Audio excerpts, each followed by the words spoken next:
Updates at pinakahuling mga usapin sa mundo ng palakasan. Atin ang pakinggan dito sa Ang Pilipinas Ngayon.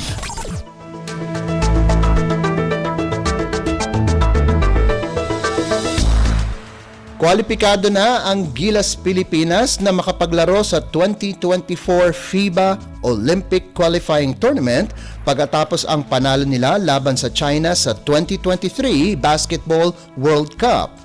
Inilabas ng FIBA ang rankings sa classification round kung saan ang Pilipinas ay lumalabas sa ika-24 na pwesto na may isang panalo at 4 na talo. Sapat na ito para magkwalipika sa Olympic Qualifying Tournament salamat sa 96-75 panalo nila sa China. Base sa ranking, umabot ang Gilas sa ika-4 at huling tier para sa Olympic Qualifying Tournament na kasama sa susunod na 16 na bansa sa World Cup na hindi pa pasok sa Olympics. Ayon sa FIBA, nagtapos ang Pilipinas sa ika-13 pwesto mula sa lahat ng koponan na hindi pa nakakuha ng tiket sa 2024 Olympics, kaya't may pag-asa pa ang Gilas na makalaro sa Paris Olympics.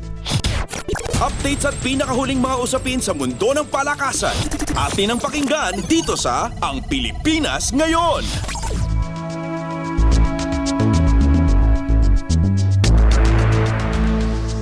Nagtapos sa itaas ng entablado si Filipino pole vaulter EJ Obiena nitong linggo sa Internationales Stadion Fest na ginanap sa Olympia Stadion sa Berlin, Germany.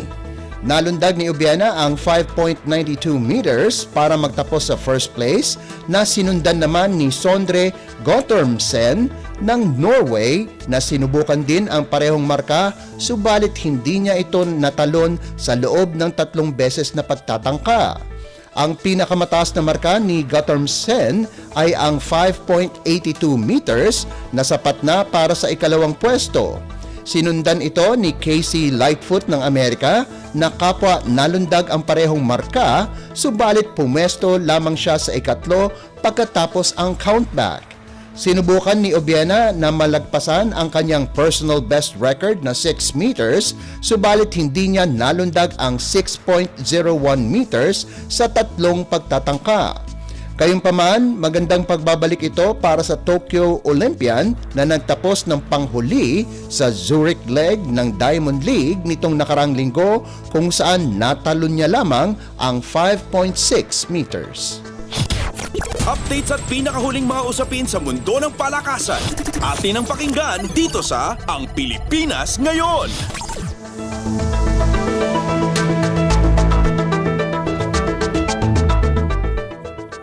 Pagkatapos magbitaw bilang head coach ng Gilas si Chot Reyes, nanganganib na mabawasan ang Pilipinas para sa nalalapit na 19th Asian Games na gaganapin sa Hangzhou, China mula Setyembre 23 hanggang Oktubre 8. Bukod kay Jordan Clarkson na inaasahang babalik na sa Amerika para sa training camp ng Utah Jazz sa paparating na NBA regular season, hindi na rin available ang mga Filipino imports na maglalaro sa mga liga sa Japan at South Korea. Pinababalik na ng kanilang mother clubs ang karamihan sa mga Gilas players sa pangunguna ni Dwight Ramos ng Levanga Hokkaido sa Japan B-League na nagdiwang ng kanyang ika-25 kaarawan kamakalawa matapos niyang kumpirmahin na hindi na makakalaro sa Asiad. Maging si AJ Edu na professional na rin matapos pumirma sa Toyoma Grouses ay kailangan na ring sumali sa kanyang bagong koponan habang si Renz Abando ay pinauuwi na rin ng anyang KGC sa Korean Basketball League.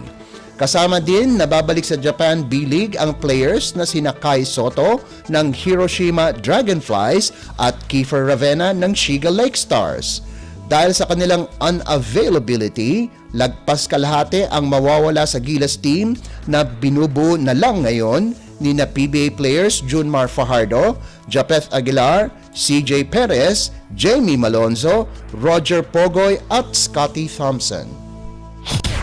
Updates at pinakahuling mga usapin sa mundo ng palakasan.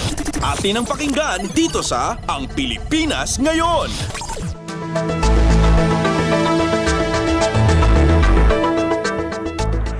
At yan ang pinakahuling balita sa larangan ng palakasan. Para sa Radyo Pilipinas World Service, ito po si Leo Magpayo. Magandang araw.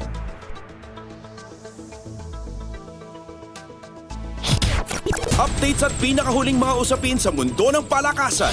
Atin ang pakinggan dito sa Ang Pilipinas Ngayon.